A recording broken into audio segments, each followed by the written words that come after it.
Haati ofii siyyeettis taatu, soorettis taatu, fayyaas taatu, maraadus taatu. Haati kee haadha keeti, biyyi kees immoo biyya keeti. Loofiyyuu waggaa ja'a ergan biyyarraa fagaadhe. Ijoolleen biyyarraa fagaattanii biyya arguu yaada turtan ilaalaa kun akkanatti manni biyyaa fataa jechaa jira.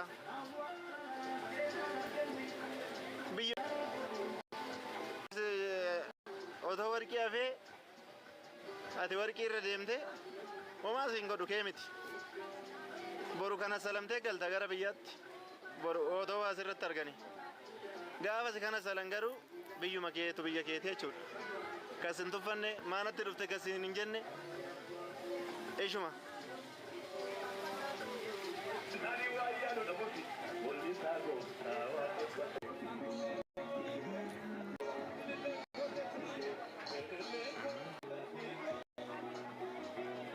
Sabii kana kuma kudhan hin galchine. Koppiliinkii kana kuma tokko hin galchine. Maal jechaadha? Kiyyaan hundayyuu na biraa argattu jechuudha. Waan fedhii keessanii. Kumaadha malee gurbaa miti. Sadaagiin jedha. Birri isaan birri maali? Karaa keessana dubbisaa ijoolleen meeshaalee garaa garaa barbaadan karaa keessana dubbisaa rakkoon tokko hin jiru. Golfita. Koko video nani post godhurra ni jira profile ko jala iddoo kool jedhu tuttanillee isinii dhufa. Yoo barbaadan immoo abbaan ta'e barreessaati daftaniitti screenshot godhattu. Abbaan ta'e naa barreessa lakkoofsa duwwaa 9 30 64 60 41 koomentii jalatti barreessa. Kuma wayyee obse.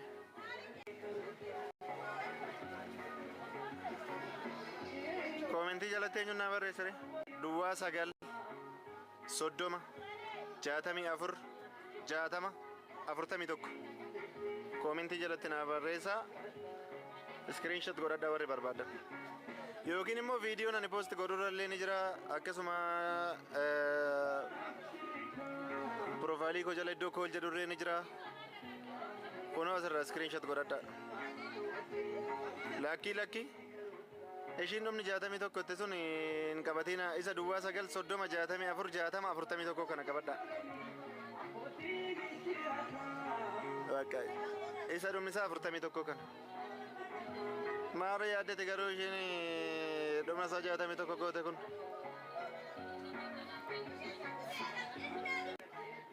Gaheera bakka hin barreessinaa jalatti. Ana jaalalli sirraa. Eenarra.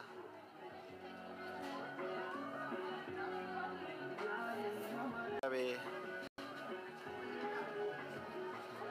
Ishee.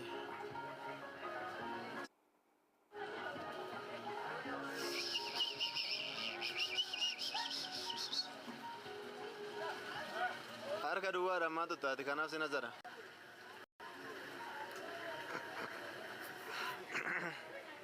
Taap godhaame shir koppilink godha. Maalin jedhamu manni kun?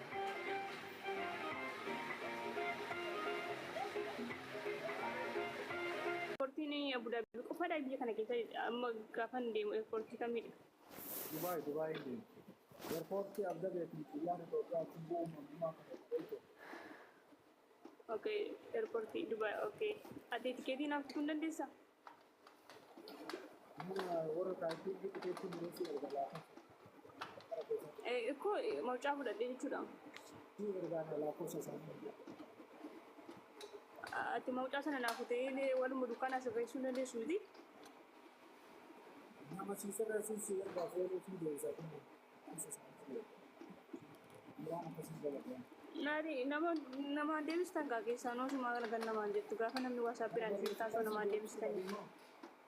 Wali qabdanii nama na kaa'uun please. Ani nama tokko hin please asirraa baanaan suuqasuu kaa'uun beeku. Ishuma maali gaa maalan barbaade beektaan mawucicha asitti keekis wal duukaa kanaaf xumurtuu hin barbaadiyan. Obboleettii xiyya kanaa amma namni osoo biraa dhiyoonna jechuu baate bareedaadha. Kun waan basii takka tuusii keetii xumurachuudhaaf. Ayi bakka paaspoortii koo footoo kaasisii erguu. Gara keessaa na dubbisi. Sitti maa bakka raayitee fudhattu. Maal goota dallaala ofitti fittee dubbisi. Ayi piroofaayilii kee jira bilbilikee. Jira achi jalaa argatte fudhattu. Bakka Si kooloo si gooti.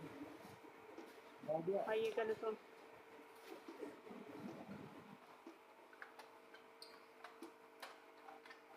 Nama xiqqaa guddoo beekamu gara gurgurtoonni ilaala. Waanuma xiqqisuu waanuma ofii keessanii godhachuu danda'u. Waanuma keessanii ofii keessanii xumuruu danda'u. Assalamu alaikum. Ofii nyaachistan. Waalaikum salaam.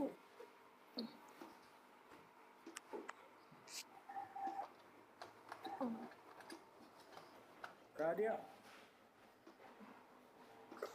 Akkam jirtu?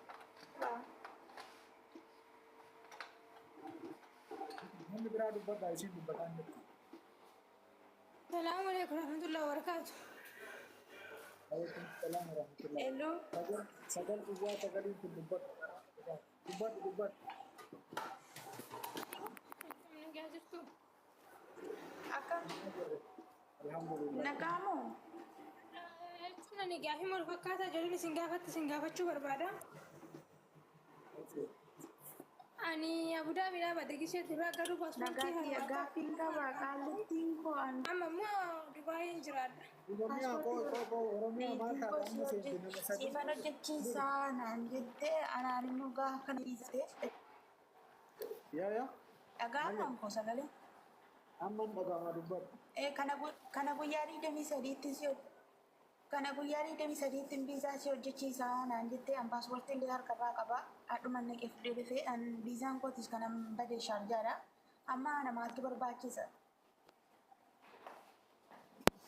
Awwal ishee shaarjaa bakka dhiifamni kun itti godhaa jiru mootummaan gaafattee bakka san dhayitee eegaa waraqaa sii kennan booda namitti itti kennachuu qabdu namitti viizaa sii dalagdu.